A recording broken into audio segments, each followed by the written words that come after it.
مگر جاتے ہی جیسے وہ ہم ماں بیٹی کو بھول ہی گیا تھا، یا شاید کسی نے یاد کرنے کا وقت ہی نہ دیا ہو۔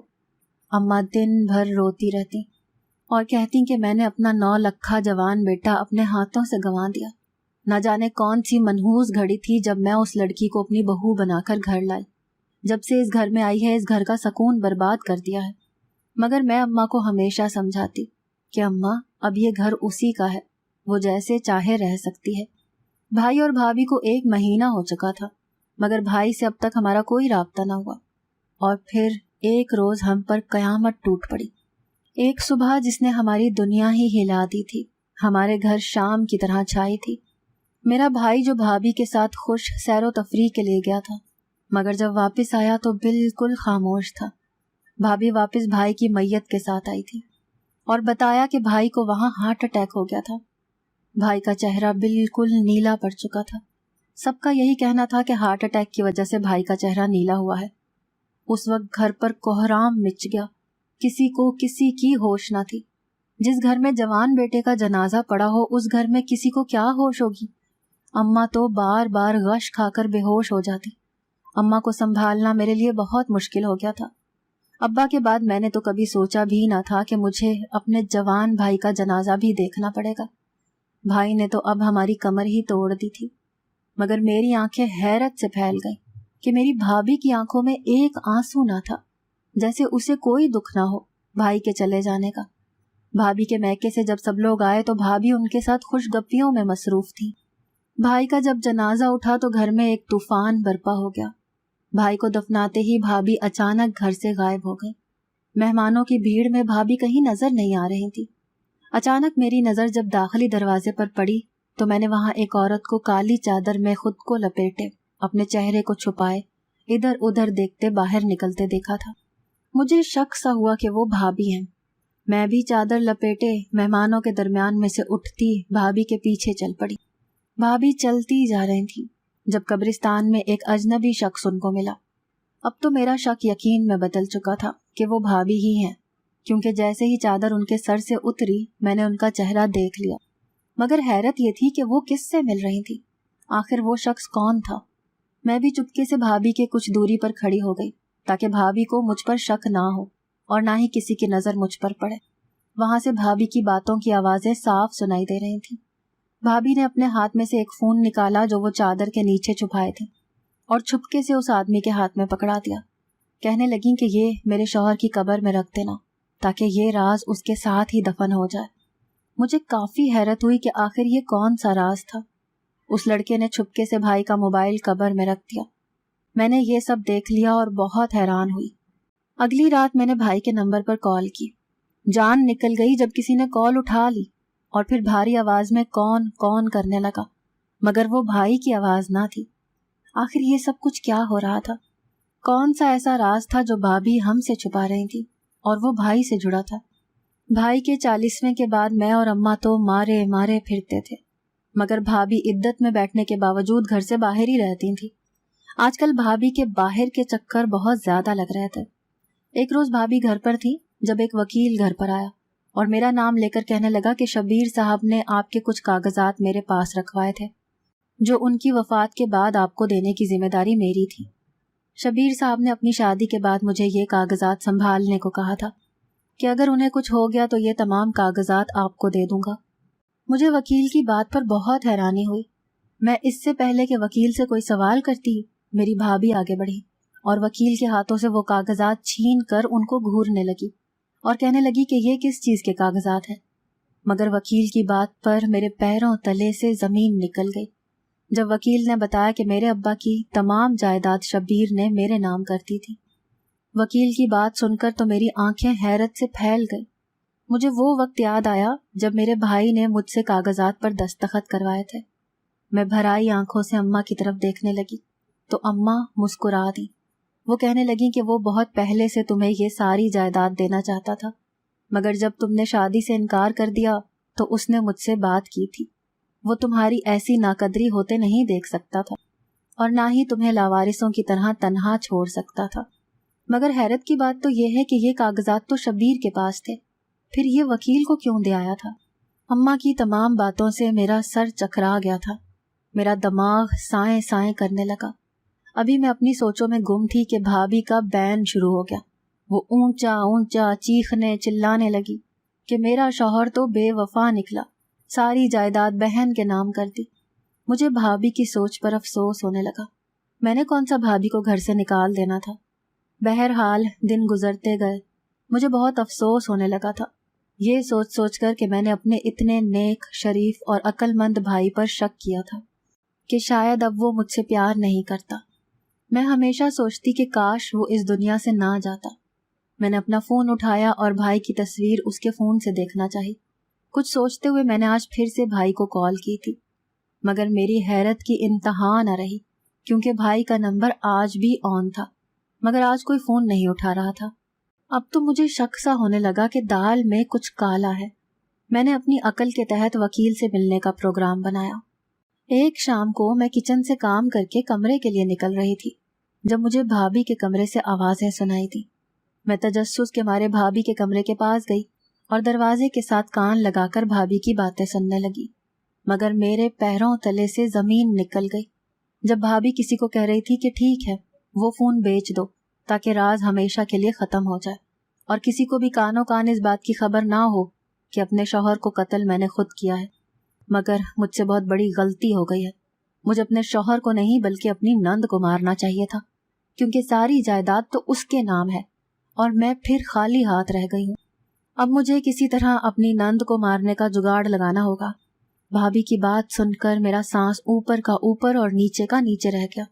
مجھے سمجھ نہیں آ رہی تھی کہ کوئی انسان اتنا پتھر دل بھی ہو سکتا ہے۔ میرے معصوم سے بھائی کی جان لینے کے باوجود ابھی وہ میری جان بھی لینا چاہتی تھی۔ میں جلدی سے دبے قدموں سے وہاں سے نکلی اور اپنے کمرے میں آ گئی۔ مجھے گھبراہٹ محسوس ہونے لگی۔ مجھے سمجھ نہیں آ رہا تھا کہ میں اتنا بڑا راز کیسے سب کو بتاؤں۔ کون مجھ پر یقین کرے گا؟ کہ اماں بھی مجھ پر یقین کریں گی؟ مگر میرے پاس تو کوئی ثبوت ہی نہیں تھا۔ میرے دماغ میں ایک دم کچھ خیال آیا۔ میں نے سوچ لیا تھا کہ اب مجھے اپنی سوچ پر آمین کہنا ہے۔ میں اگلے روز سب سے چھپ کر اسی وکیل سے ملنے چل پڑی جس وکیل نے مجھے جائیداد کے کاغذات دیے تھے۔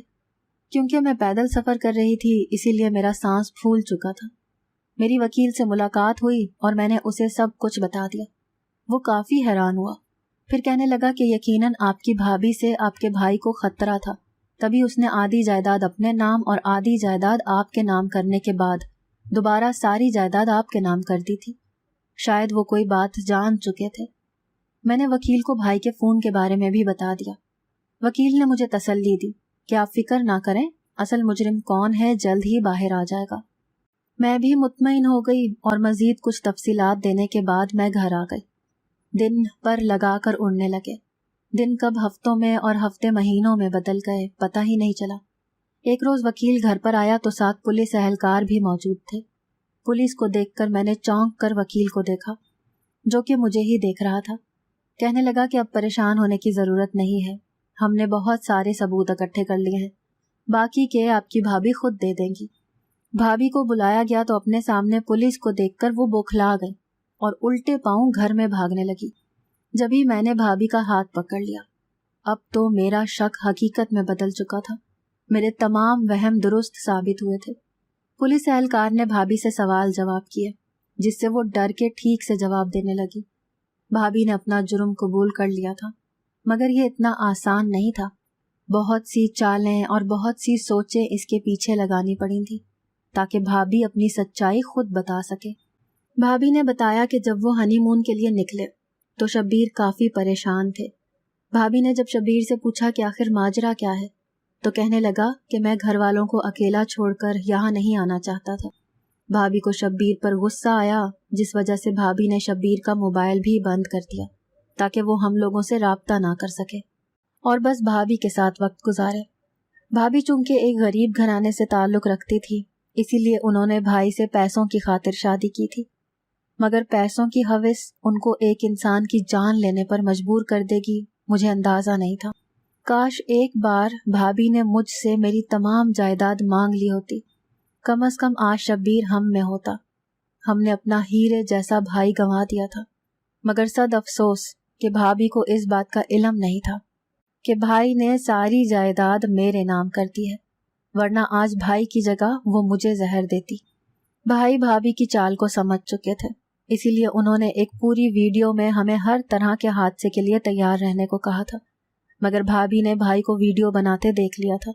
تبھی بھابھی نے بھائی کو مارنے کے بعد ان کا موبائل ایک لڑکے کو دے دیا تاکہ وہ اس فون کو قبر میں ہی رکھ کر دفنا دے، مگر اس لڑکے نے وہ فون قبر سے واپس نکال لیا۔ نہ جانے کیسے وہ لڑکا اور بھائی کا فون پولیس اہلکار کے پاس تھا۔ بھابھی نے ایک قتل کیا تھا جس وجہ سے بھابھی کو عمر قید کی سزا ہو گئی اور وہ ہمیشہ کے لیے جیل چلی گئی۔ مگر کچھ عرصے کے بعد معلوم ہوا کہ بھابھی کا ذہنی توازن برقرار نہیں رہا اور ان کو پاگل خانے بھیج دیا گیا ہے، جہاں اب ان کو ساری زندگی گزارنی تھی۔ مجھے آج بھی اپنا نیک دل بھائی ہمیشہ یاد آتا ہے۔ وہ میرا خیر ہوا رہا اور میں کبھی سمجھ ہی نہ پائی، جس بات کا ملال مجھے ہمیشہ رہنے والا تھا۔ اگر آپ کو آج کی ہماری کہانی پسند آئی ہے تو اسے لائک کیجیے اور اپنے پیاروں کے ساتھ شیئر کیجیے، اور ہاں، اگر ابھی تک آپ نے ہمارا چینل سبسکرائب نہیں کیا تو ضرور کیجیے۔ ملتے ہیں کل ایک نئی اور دلچسپ کہانی کے ساتھ، تب تک کے لیے اللہ حافظ۔